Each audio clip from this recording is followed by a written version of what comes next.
ഇന്നത്തെ video LDR അതായത് light dependent resistor use ചെയ്തിട്ട് ലൈറ്റ്സിൻ്റെ on off control, automatic on off control എങ്ങനെ ചെയ്യാം എന്നതിനെ പറ്റിയിട്ടാണ്. അപ്പോൾ ഇതൊക്കെയാണ് ഇതിനുള്ള കമ്പോണൻസ്. ഒരു വേരിയബിൾ റെസിസ്റ്റർ, പിന്നെയുള്ളത് ഒരു പവർ ട്രാൻസിസ്റ്റർ. ഇത് ഒരു NPN പവർ ട്രാൻസിസ്റ്ററാണ്, BD139. പിന്നെ വേണ്ടത് ഒരു റിലേ. പിന്നെ ഇതിൻ്റെ ഏറ്റവും ഇമ്പോർട്ടൻ്റ് ആയിട്ടുള്ള കമ്പോണൻറ്റ് LDR, അതായത് ലൈറ്റ് ഡിപെൻഡൻറ്റ് റെസിസ്റ്റർ. LDRൻ്റെ പ്രത്യേകത എന്തൊക്കെയാണെന്ന് വെച്ച് കഴിഞ്ഞാൽ LDRൽ വീഴുന്ന ലൈറ്റിൻ്റെ ഇൻറ്റൻസിറ്റി വേരി ചെയ്യുന്നതിനനുസരിച്ചിട്ട് ഇതിൻ്റെ റെസിസ്റ്റൻസ് വേരി ചെയ്തുകൊണ്ടിരിക്കും. അതായത് ബേസിക്കലി ഒരു വേരിയബിൾ റെസിസ്റ്ററാണ് LDR. ഇനി ഇതെല്ലാം കൂടി കണക്ട് ചെയ്തിട്ട് എങ്ങനെ വർക്ക് ചെയ്യുന്നതെന്ന് നോക്കാം. ഈ LDR ഒരു ബ്ലാക്ക് ടേപ്പിൽ റാപ്പ് ചെയ്തിട്ടുണ്ട്. LDR ഹൈലി സെൻസിറ്റീവ് ആയതുകൊണ്ട് ഫോൾസ് ട്രിഗറിങ് വരാതിരിക്കാൻ വേണ്ടിയിട്ടാണ് ഇങ്ങനെ ചെയ്യുന്നത്.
വേരിയബിൾ റെസിസ്റ്ററിൽ ചെറിയൊരു മാറ്റം വരുത്തിയിട്ടുണ്ട്.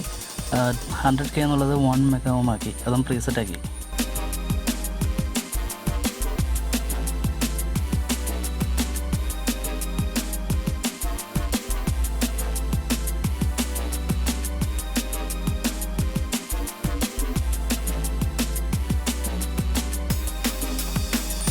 അപ്പോൾ സർക്യൂട്ട് കംപ്ലീറ്റ് ആയിട്ടുണ്ട്. ഇനി ഒന്ന് ടെസ്റ്റ് ചെയ്ത് നോക്കാം.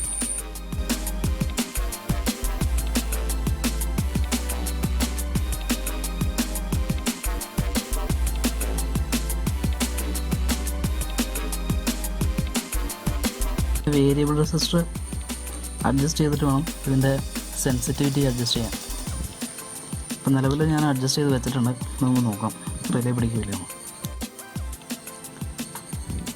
LDRൻ്റെ മുകളിൽ 8 വന്നപ്പോൾ റിലേ പിടിച്ചു, വെളിച്ചം വന്നപ്പോൾ റിലേ വിട്ടു.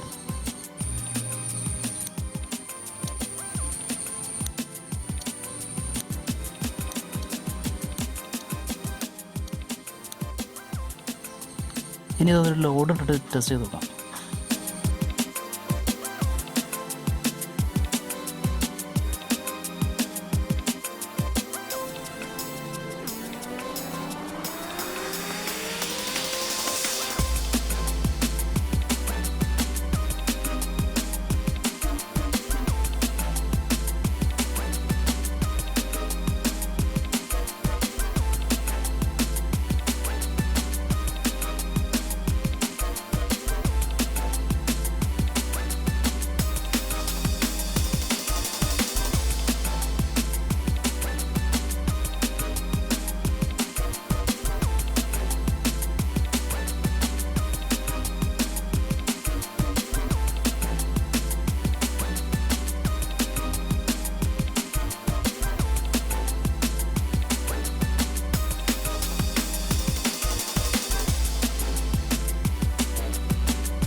അപ്പോൾ ഇതാണ് LDR യൂസ് ചെയ്തിട്ടുള്ള ലാമ്പ് കൺട്രോളിൻ്റെ ഒരു സിംപ്ലസ്റ്റ് ആയിട്ടുള്ള മെത്തേഡ്.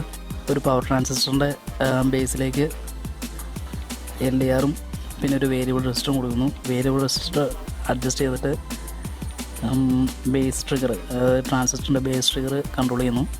അതിനുശേഷം LDRിൽ നിന്ന് വരുന്ന റെസിസ്റ്റൻസിൻ്റെ വേരിയേഷൻ അനുസരിച്ചിട്ട് ലാമ്പ് ട്രിഗർ ചെയ്യുന്നു, ലാമ്പ് റിലേ ട്രിഗർ ചെയ്യുന്നു, അതുവഴി ലാമ്പ് ട്രിഗർ ചെയ്യുന്നു. അപ്പോൾ ഇന്നത്തെ വീഡിയോ ഇത്രയേ ഉള്ളൂ. ഈ ചാനൽ സബ്സ്ക്രൈബ് ചെയ്യാത്തവരൊക്കെ സബ്സ്ക്രൈബ് ചെയ്യാം. പിന്നെ വീഡിയോ ഇഷ്ടപ്പെട്ടെങ്കിൽ വീഡിയോ ഒന്ന് ലൈക്ക് ചെയ്യുക. കൂടെ നോട്ടിഫിക്കേഷൻ ഫീച്ചർ, അതായത് ബെൽ ബട്ടൺ, അതും കൂടി ഒന്ന് എനേബിൾ ചെയ്തിടുക. ഇനി ഇതുപോലെ മറ്റൊരു വിഷയമായിട്ട് മറ്റൊരു വീഡിയോയിൽ വരാം.